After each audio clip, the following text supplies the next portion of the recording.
Baik, Assalamualaikum warahmatullahi wabarakatuh. Apa kabar semuanya?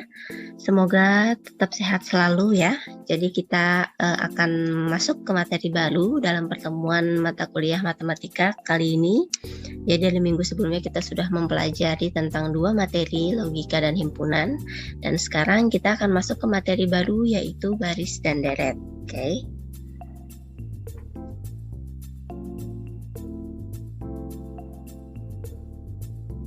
Ini dia ya, jadi kita sudah logika di minggu pertama, kemudian kehimpunan di minggu kedua, dan sekarang kita berada di minggu ketiga pertemuan kita, dan kita akan mempelajari tentang bagaimana pola suatu barisan bilangan. Kemudian yang kedua, menentukan suku ke N dan jumlah suku ke N, barisan dan deret aritmatika, begitu pula bagaimana penerapannya. Kemudian yang ketiga, menentukan suku ke N dan jumlah ke N barisan dan deret geometri serta bagaimana penerapannya. Jadi nanti di akhir pembelajaran adik-adik diharapkan bisa memahami dan menentukan dari tujuan pembelajaran kita ya. Ini adalah peta konsep kita ya. Jadi dalam mempelajari baris dan deret nanti kita akan membahas tentang bagaimana pola bilangan, kemudian bagaimana aritmatika dan barisan aritmatika, lalu bagaimana deret aritmatika, deret geometri, dan di dalamnya ada barisan dan deret geometri itu sendiri.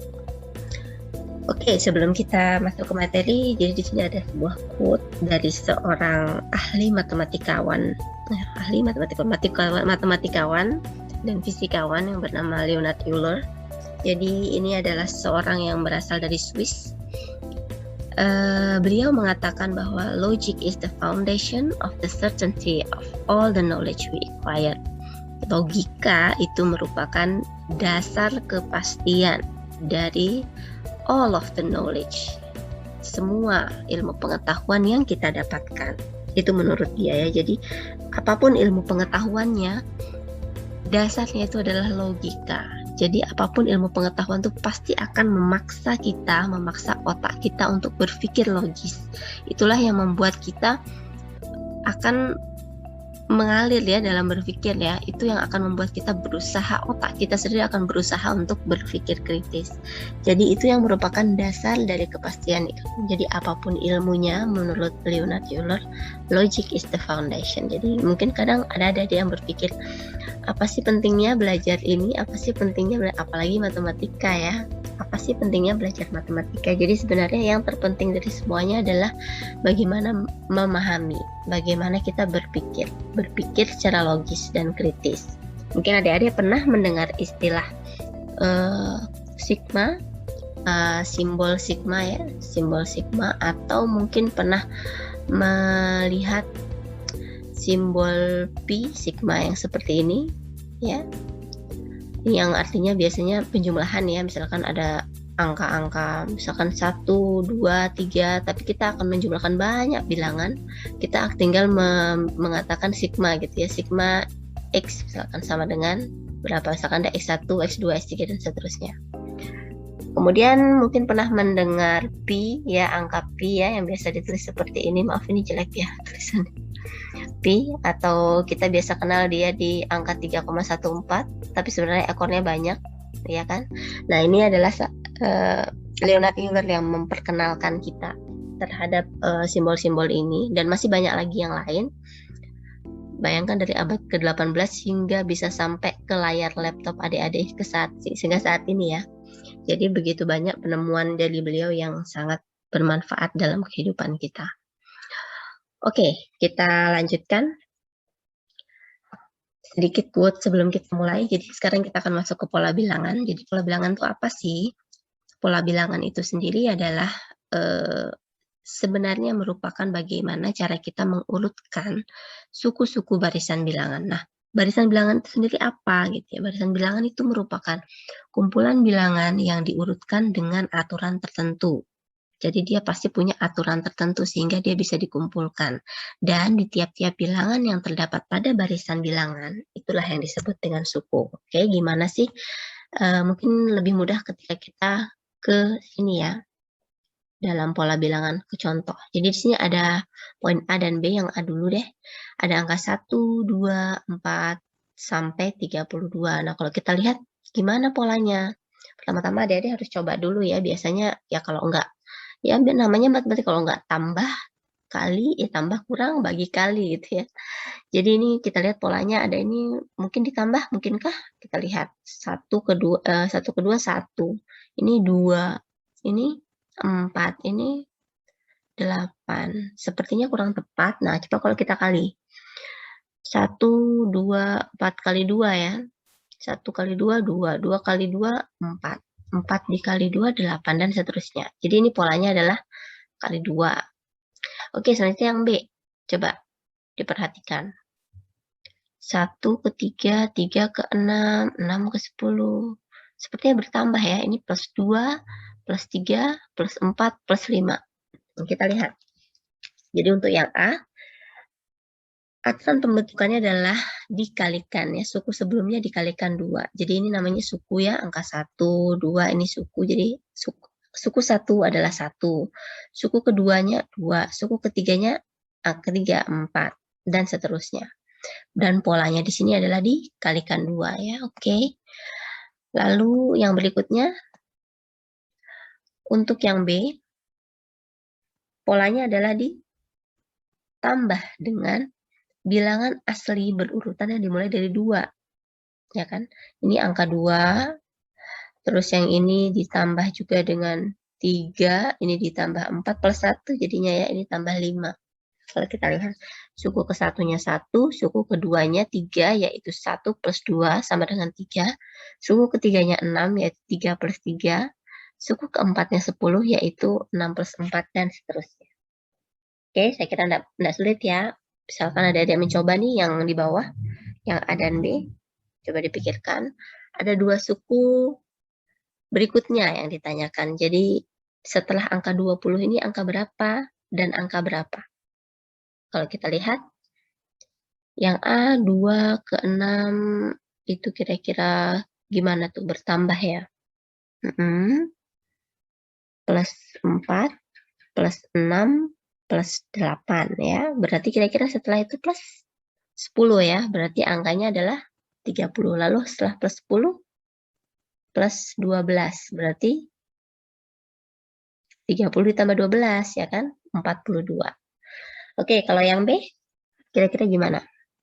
1 ke 5 plus 4 ini plus 4 ini plus 4. Oh, ternyata plus 4 polanya. Jadi angka selanjutnya, 2 suku berikutnya yang ditanyakannya setelah ini. Suku berikutnya yang pertama adalah plus 4. 13 plus 4, 17. Lalu plus 4 lagi sekali, 21 ya.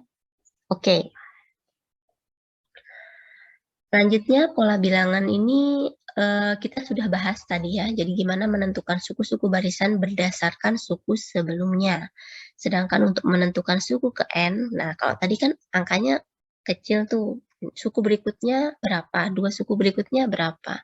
Tetapi kalau kita ditanyakan misalkan angkanya sangat besar, jadi kita nggak mungkin mengurutkannya. Misalkan ditanyakan yang tadi oke sih dari angka sekian angka, misalkan ditanyakan suku kelima ya kita tinggal menambahkan. Tapi kalau angkanya ada 10, wow banyak gitu ya, 20, 100.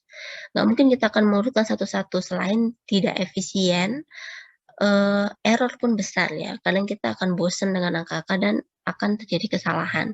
Sehingga ada cara yang praktis, yaitu menggunakan rumus yang dapat diidentifikasi melalui pola barisan bilangan. Jadi disebutkan suku ke N atau notasinya adalah UN. Itu kalau ditanya seperti ini ya, misalkan suku ke-50 dari barisan bilangan 6, 8, 10, 12, dan seterusnya. Kita cek dulu polanya seperti apa gitu ya. Suku ke-30 dari 4, 9, 16, 25.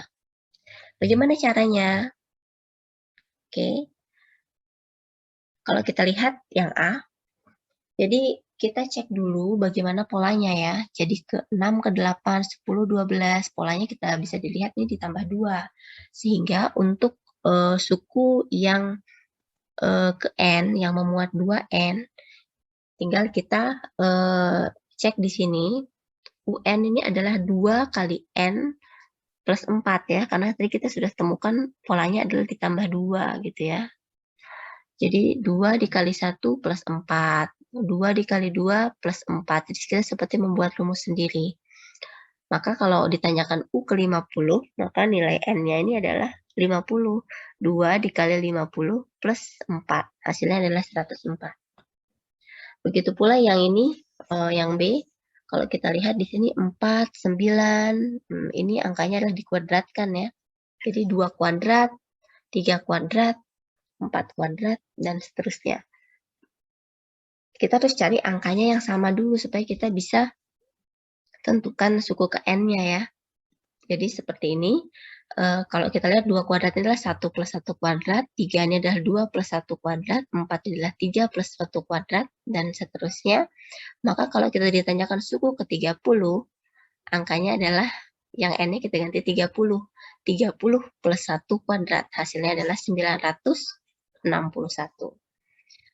Oke, selanjutnya untuk barisan aritmatika, barisan bilangan disebut juga bilangan barisan aritmatika jika selisih dua suku yang berurutan ini selalu tetap. Hasil pengurangan suatu suku dengan suku sebelumnya dinyatakan dengan beda atau dilambangkan B. Ada cara nanti yang lebih mudah selain yang tadi ya untuk menentukan UN, tapi kita akan bahas dulu pelan-pelan. B ini merupakan beda ya atau selisih. Jadinya bisa disebutkan U2 dikurangi U1. Sama juga dengan U3 dikurangi U2, sama juga dengan U4 dikurangi U3, sehingga sama juga disebutkan dengan UN dikurangi UN-1. Jadi suku pertama dinyatakan dengan A, maka bentuk umum dari barisan aritmatika ini adalah A, kemudian A plus B, kemudian A plus 2B, lalu A plus 3B, hingga kita tahu bahwa A plus N-1 dikalikan B, seperti itu. Oke, kita lihat selanjutnya. Ditanyakan misalkan ada baris 1, 4, 7, 10. Apakah baris itu merupakan baris aritmatika? Nah, kita perhatikan bahwa U2 min U1 ini adalah 4 min 1 sama dengan 3. Lalu U3-nya adalah 7 min 4 sama dengan 3. U4 min U3 ini sama dengan 10 min 7, angkanya 3. Jadi kalau kita cek punya beda yang tetap ya, B-nya itu 3. Maka kita bisa simpulkan bahwa barisan ini merupakan barisan aritmatika. Nah, untuk menentukan suku ke N, misalkan seperti tadi, kalau angkanya itu banyak, kita kan nggak efisien kalau mengukur semuanya satu persatu gitu ya, dan selain tidak efisien, errornya juga besar. Maka, untuk menyatakan suku ke N dari barisan aritmatika itu, kita menggunakan rumusan seperti ini.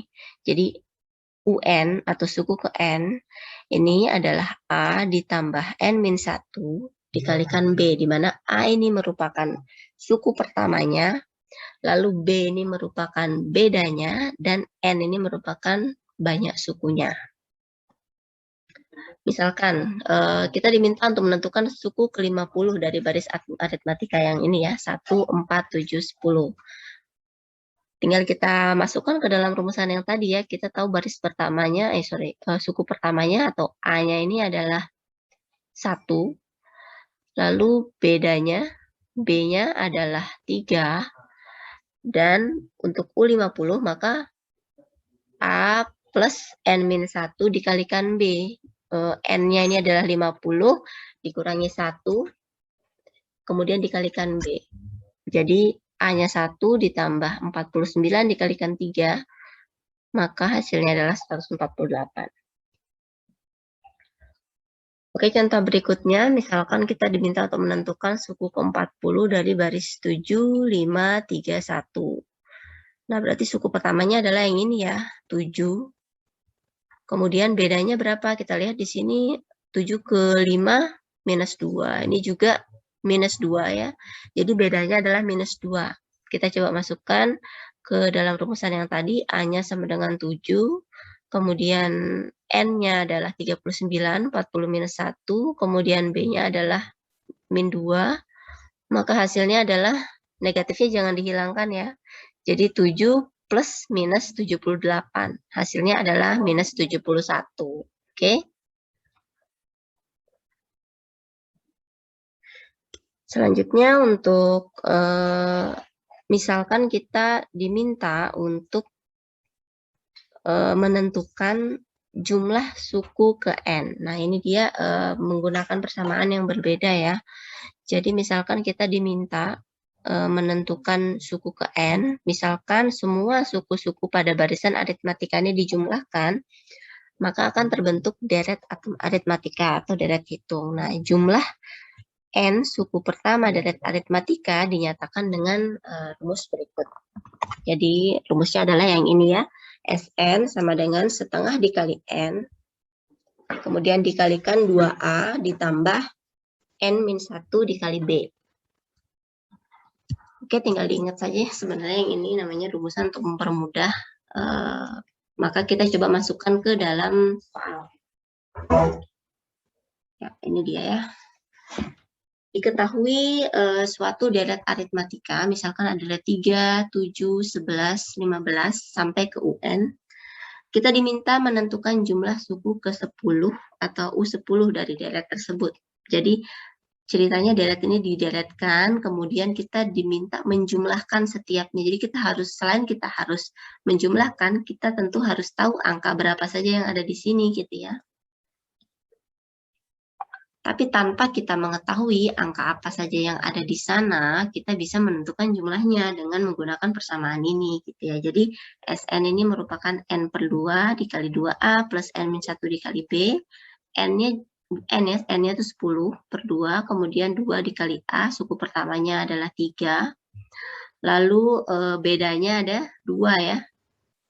4. 3 ke 7, 4, 7 ke 11, 4, dan juga 4. Bedanya 4. Jadi tinggal dimasukkan ke persamaan ini, maka kita akan memperoleh hasil dari suku penjumlahan deret suku ke-10 atau S10 ini adalah 210. Sorry, ini salah ya. Coba dicek kembali ya. Ini angkanya salah, nih 252. Silakan dicek kembali ya. Oke, kemudian untuk barisan dan deret geometri selanjutnya, suatu barisan misalkan ada U1, U2, U3 sampai U ke N disebut barisan geometri jika perbandingan dua suku yang berurutan ini selalu tetap. Jadi perbandingannya yang tetap ya. Kemudian hasil bagi dari suatu suku itu disebut rasio ya, biasanya ditambahkan dengan R. Jadi perbandingannya tadi U2 dibanding U1 itu R, U3 dibanding U2 juga R, ya, sehingga R ini bisa disebutkan UN dibagi UN-1. Kemudian jika suku pertama dinyatakan dengan A, maka bentuk umum barisan geometri adalah AR, kemudian A, kemudian ada A dikali R, kemudian A dikali R kuadrat, A dikali R pangkat 3, sampai ke A dikali R pangkat N-1. Kita diminta melakukan latihan nih, misalkan kita ditanya, apakah barisan ini merupakan barisan geometri? Nah, kalau kita lihat yang di poin A, coba dipikirkan. Kalau kita cek lagi barisan geometri itu apa? Geometri itu tadi ya, yang ini ya, jadi perbandingan dua suku yang berurutan selalu tetap. Kalau kita lihat dari 2, 4, 8, 16, perbandingannya 2 dibagi 2 dibagi 2 ya, tetap ya. Jadi bisa disebutkan yang A ini adalah barisan geometri. Lalu yang B, bagaimana polanya? Dari 1 ke 3, 3 ke 9, pangkat 3 ya. 9 ke 27 pangkat 3, 27 ke 81 pangkat 3, dan seterusnya. 243 pangkat 3, 81. Sehingga bisa disebutkan bahwa barisan geometri juga. Lalu yang C, 4 ke 8, 8 ke 12, 4 tambah 4 ditambah 4 tapi perbandingannya tidak sama ya. Sehingga tidak bisa disebut barisan geometri. Begitu pula yang D. Bagaimana? Bisa? Tidak ya, jadi 3, 6, 9, ke 14 memiliki perbandingan yang berbeda. Lalu yang E, kira-kira? Nah, ini malah turun ya, jadi 27 ke 9, ke 3, 1. Perbandingannya ini adalah sepertiganya. Jadi sama ya, bisa disebut yang ini juga merupakan barisan geometri. Oke, selanjutnya kita diminta, misalkan ditanyakan gitu ya, berapa suku ke N, seperti yang tadi, seperti barisan aritmatika ya. Baris geometri ini juga punya rumusan bagaimana menentukan suku ke N. Jadi sama seperti tadi, misalkan A ini menyatakan suku pertama, kemudian N-nya banyak suku, R-nya rasio, maka suku ke N barisan geometri UN dirumuskan sebagai UN sama dengan A dikali R pangkat N minus 1. Jadi misalkan di contoh ini ada deret geometri 1, 3, 9, 2, 7. Kita diminta menentukan bagaimana rasionya dan suku ke-6-nya. Jadi rasio langsung aja ya, perbandingannya UN per UN min 1. Jadi UN-nya 9 misalkan, atau pakai angka 3 pun boleh ya. 3 per 1 bisa sama dengan 9 per 3 sama. Hasilnya 3, jadi rasionya 3. Lalu yang B, suku ke N, suku ke 6 yang ditanyakan ya. Suku ke 6 itu kita pakai rumusan ini ya, jadinya AR pangkat N minus 1. Jadi A-nya 1, kemudian R-nya 3, N-nya suku ke 6. 6 dikurangi 1. Hasilnya adalah 243. Oke. Sama seperti deret matematika tadi, jika suku-suku yang ada di baris geometri ini dijumlahkan, maka akan terbentuk deret geometri atau deret ukur. Jadi dia punya pola ya, pola atau bentuk umum yang seperti tadi ya, A plus AR, kemudian AR kuadrat, AR pangkat 3, hingga ke AR pangkat N minus 1. Nah, kita lihat polanya, misalkan nilai UN plus 1 ini lebih besar daripada UN-nya, maka itu disebut deret geometri naik. Sebaliknya, jika UN plus 1 lebih kecil daripada UN, maka deretnya disebut deret geometri turun. Misalkan kita lihat di contoh ini ada deret geometri 2, 6, 18, 54, sampai 162. Apakah merupakan deret geometri naik atau turun?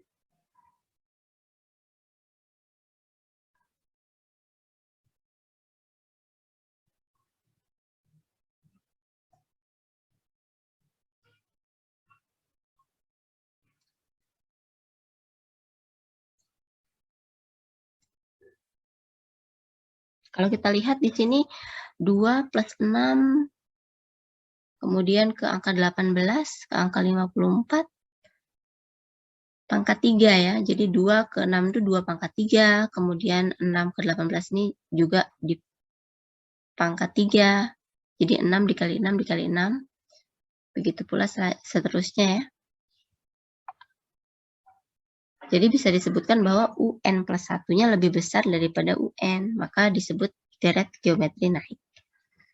Oke, untuk jumlah pada deret geometri, rumus jumlah N suku pertama, jadi sama seperti yang tadi, kita bisa juga menentukan bagaimana jumlah N suku ke berapa gitu ya, untuk nilai rasionya. Cuman di geometri ini, nilai R-nya harus diperhatikan gitu ya. Untuk nilai R yang lebih kecil daripada 1, kita menggunakan rumus Sn sama dengan A dikali 1 min R pangkat N per 1 min R. Sedangkan kalau nilai rasionya lebih besar daripada 1, maka kita menggunakan rumus yang berbeda, yaitu A dikalikan R pangkat N min 1 dibagi R min 1.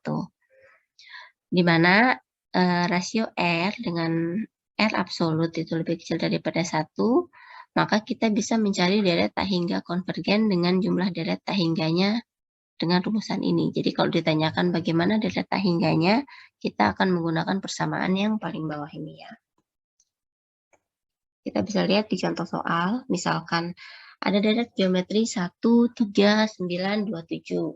Kita diminta menentukan jumlah 6 suku pertama. Kita harus cari dulu bagaimana rasionya ya. Kalau dari sini kan rasionya 3 perbandingannya. Rasio 3, jadi ini 3/1 sama dengan 3. Bisa juga 9/3 sama dengan 3. Jadi rasionya angkanya 3, dan angka 3 ini lebih besar daripada 1. Maka kita akan menggunakan rumus yang R lebih besar daripada 1. Tinggal dimasukkan untuk memperoleh suku ke-6, berarti S6 ya. Suku pertamanya adalah 1, lalu yang ini ya, A-nya 1, lalu R-nya 3, rasionya 3, ini N-nya 6, sorry ini harusnya pangkat ini ya, R pangkat N ya. Lalu yang ini 1 min, ini langsung dihitung aja 3 pangkat 6 minus 1 ya, 729 minus 1, maka ini dikalikan 1/2, hasilnya 364. Sambil dicek kembali ya perhitungannya ya, karena kadang-kadang maksudnya apa waktu ngetik itu jadi berbeda gitu. Nah, misalkan kita diminta menentukan deret tak hingga, jadi deret ini kita tidak tahu sampai berapa banyak deretnya ya.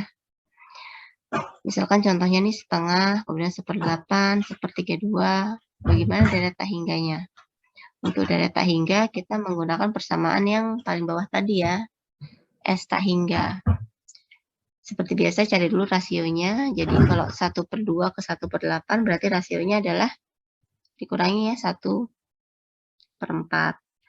Kemudian A-nya adalah setengah suku pertamanya kan, suku pertamanya di sini setengah. Sehingga kita masukkan A-nya setengah, suku pertama, lalu 1 min rasio, rasionya 1/4. Jadi kalau seperti ini berarti disamakan dulu nih ya. 3/4, 1 dikurangi 1/4 adalah 3/4, lalu untuk persamaan yang seperti ini dibalik ya. 3/4-nya jadi 4/3, kemudian dikalikan. Sehingga hasilnya untuk nilai deret tak hingga adalah 2/3. Oke, sampai sini. Kalau misalkan ada pertanyaan bisa langsung ditanyakan melalui WhatsApp atau bisa juga ke email saya yang ada di sini. Mungkin agar lebih paham bisa langsung mencoba latihan soal yang ada di LMS ya. Saya kira sekian temuan kita kali ini. Semoga bisa diserap dengan baik. Mohon maaf jika ada kesalahan dalam pengetikan atau kesalahan dalam penyampaian. Saya tutup dulu. Wassalamualaikum warahmatullahi wabarakatuh.